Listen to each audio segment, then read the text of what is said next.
Hola a todos, aquí te comparto un spoiler de esta nueva temporada de Pit Pay basados en la novela. No dudes en suscribirte para estar al pendiente de los nuevos spoilers que traigo para ti. Deja de decir tonterías, tú no eres un miserable y con respecto a Sonic, puedes hacer algo más. ¿El qué? Tonto, gritó Nord mientras se detenía. Puedes descolgar el teléfono y decirle de una vez por todas lo que realmente sientes, tonto. Eso puedes hacer. No chasqueó la lengua con desgana. Ya es tarde.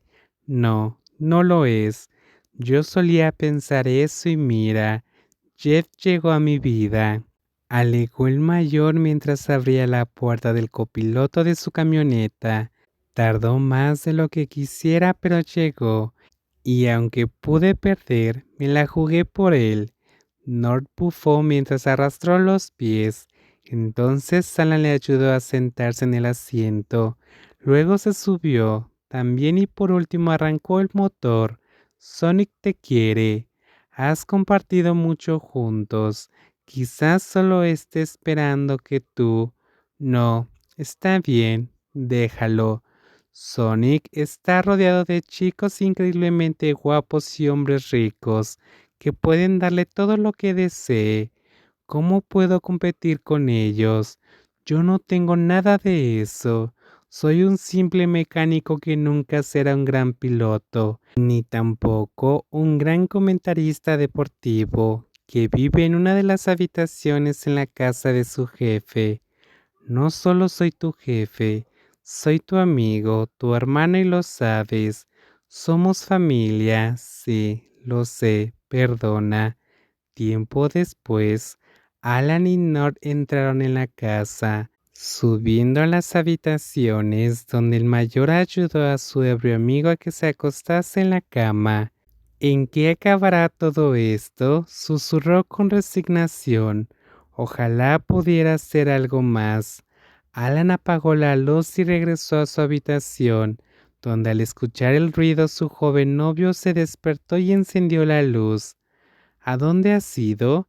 Son más de las 4. He ido a buscar a Nord. ¿A dónde?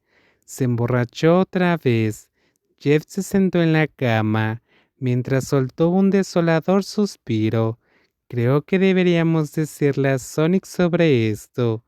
Creo que Nord se enfadaría demasiado.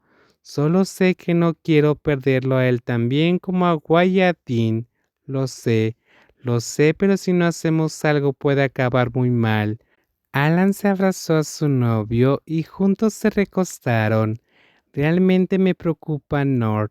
Es muy duro tener una vida solitaria, pero es mucho peor amar y no tener a esa persona a tu lado cada noche como yo te tengo a ti. No sé qué sería de mí sin ti, pequeño. Lo mismo digo. No sé qué haría yo si no me hubiera sacado de mi cueva. Bueno, descansemos, dijo el mayor estirando su brazo bajo la cabeza de Jeff y que éste se acostase en su pecho. Mañana pensaremos qué hacer. ¿De acuerdo? De acuerdo. Anda, duérmete de nuevo.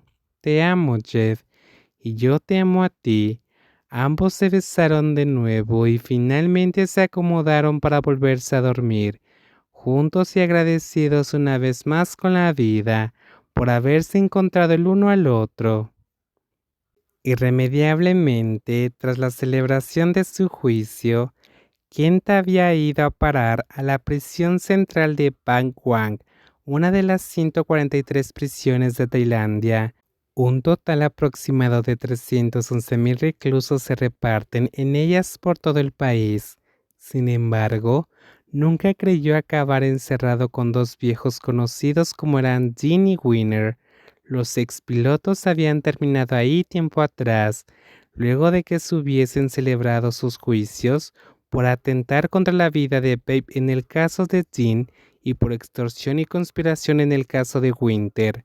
Al expiloto de Hunter X le había caído una pena de 10 años, mientras que para Winner era de 7 años. aunque para Kent había resultado peor, ya que éste contaba con una pena de 15 años por matar a Tony y haber robado múltiples niños para a lo largo de los años.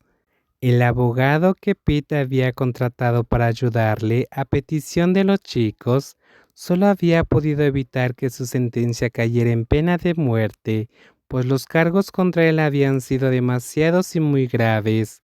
El letrado había luchado con todos los recursos que había podido, pero el que actuara desde muy joven a cambio de casa y comida, aunque siendo explotado por Tony, o el que lo matara en defensa propia e incluso el que había padecido una locura transitoria, confirmada por un psicólogo penal, no había calado en los jueces. Por ello, habían dictaminado que había sido asesinato y que sumaba al grado de parentesco del agresor con su víctima.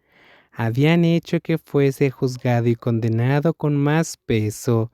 La vida le había cambiado totalmente, pasando de ser como un perro fiel a su amo, a tener que dirigir su día a día solo y carcomido por los recursos, mientras lo rodeaban numerosos asesinos en potencia.